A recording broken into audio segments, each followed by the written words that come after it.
Hi everyone, and welcome to this video. In this video, I'm going to show you all the art supplies I'm currently using, and I thought it would be a good idea to finally make an updated supplies video because it's been so long, and I wanted to just go over everything in case anyone was wondering, and hopefully this video will be helpful in some way. So when I work on my graphite drawings, I've been using this Faber-Castell 9000 design set. It's a set of 12 pencils ranging from 5H through to 5B, and I often like to use around a 2H pencil for the sketching stages of my full drawings, and then I'll use a range of the B pencils for the shading. And I also like to use a Staedtler 6B pencil for the darkest shading. Alongside those pencils, for some of the finer details of my graphite drawings, I like to use my Pentel P207 0.7mm mechanical pencil with HB leads. And I've been using this pencil for almost as long as I've been uploading on this channel, which is crazy. I've been attached to it. It's very cheap, but it's very effective, and it's helped me with so many drawings. Hundreds, if not thousands of drawings, and it's just awesome. And it's easy to refill too. With these pencils, I also like to use blending sticks to blend and smooth the shading on some of my drawings. And these ones are made by Rowney, and the larger ones help with blending larger areas like skin tones and that kind of thing. And the finer ones can be really helpful with details like fur or hair. And I also like to use a Tombow Mono Zero eraser. It's an amazing way to add highlights to a drawing, and I can refill this eraser too. Next up, the supplies I use for marker drawings. For the past 6 years, I've been using Copic markers, specifically these ones, which are Copic Ciao markers. And there's no real reason why I chose these ones over any of the other Copics. Copic Ciao was my first set, and I was very happy with them, so over time my collection has grown. And I also need refills for some of my favourite markers that I use most often, and I used to use Copic various ink refills, but they discontinued making them in June 2019. I'm not sure why, but now they offer these ink refills instead, which are kind of the same shape as the markers. For the outlining of my marker drawings, I like to use Copic Multiliners. The SP range is my current favourite. And I also sometimes use their different colour inks, like they have Sepia and Wine, and I recently tried their Cool Grey Multiliner. But I also love using Sakura Pigma Micron pens. I've used them for all of my Inktober drawings. And all of these pens are Copic proof, so you can use the Copic markers on top of them and the ink doesn't smudge. Oh, and I also have to mention the Pentel Pocket brush pen. I love using brush pens. They're so difficult to use, but it's such a rewarding feeling if you can manage nice clean lines with them. And I think they can add a great dynamic to a drawing. If I wanted to challenge myself even more, I have to mention dip pens. I definitely want to try these pens again soon. I think this was a basic student set of dip pens that I found, and I like to use Winsor & Newton liquid Indian ink with them. I also have other inks, including gold, that I need to use more often. Oh, and for any highlighting that I like to add to my marker drawings, I used to always use a Uni-Ball Signo Broad white ink pen, but more recently I've been using a range of the white Sakura GellyRoll pens. Now for the coloured pencils I like to use, for the past couple of years I've enjoyed using Faber-Castell Polychromos pencils, because they work great in combination with Copic markers, where I can mainly use the pencils for smaller details and texture on the drawings. And recently I've been using this set of 36. And I also recently picked up another small set of Prismacolor pencils. I used to always use these pencils for my drawings, they were so fun, and I just really like how vibrant they are and how well they blend, and I just missed trying them out. But overall, I prefer using Polychromos pencils for most projects I work on because they feel like higher quality.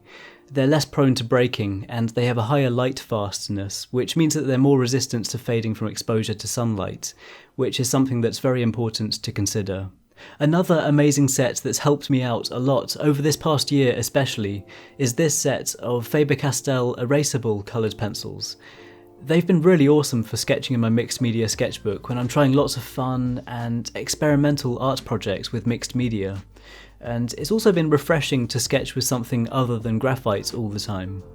Another art supply that I've used a few times and would like to use a bit more is these Koh-I-Noor soft pastels and soft pastel pencils.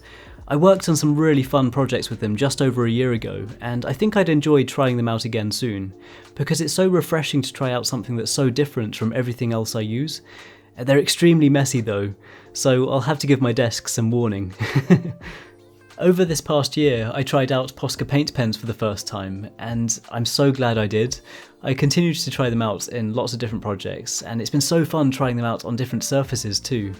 And since then I've been building up this collection with various different sizes and colours.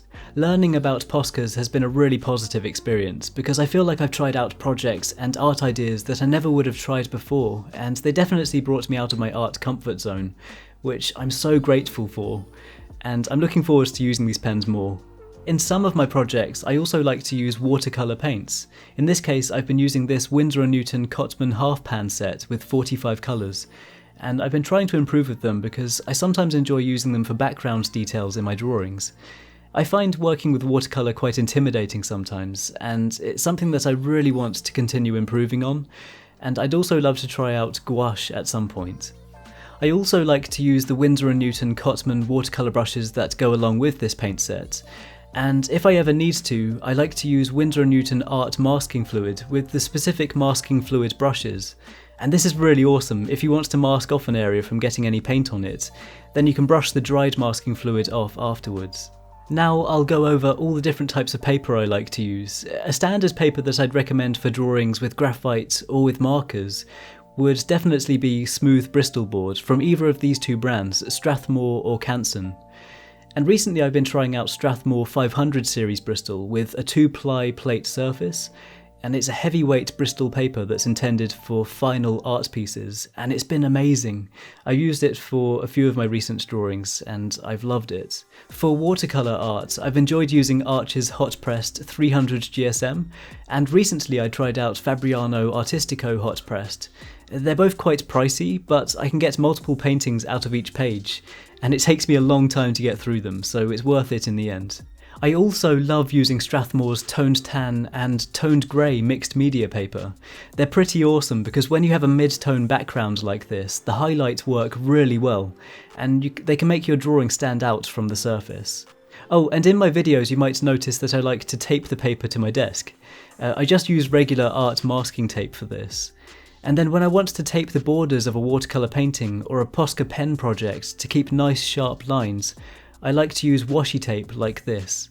And lastly, in terms of the sketchbooks I've been using, over the past year I've had so much fun using this Rowney mixed media sketchbook. It usually has purple covers, but I made my own custom cover for it last year, and working on the mixed media pages inside this sketchbook has given me a chance to try out so many fun ideas. And then there's also this Rowney Earthbound sketchbook.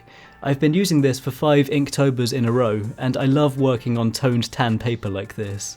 As I mentioned, toned paper gives you so many opportunities to make your drawings stand out.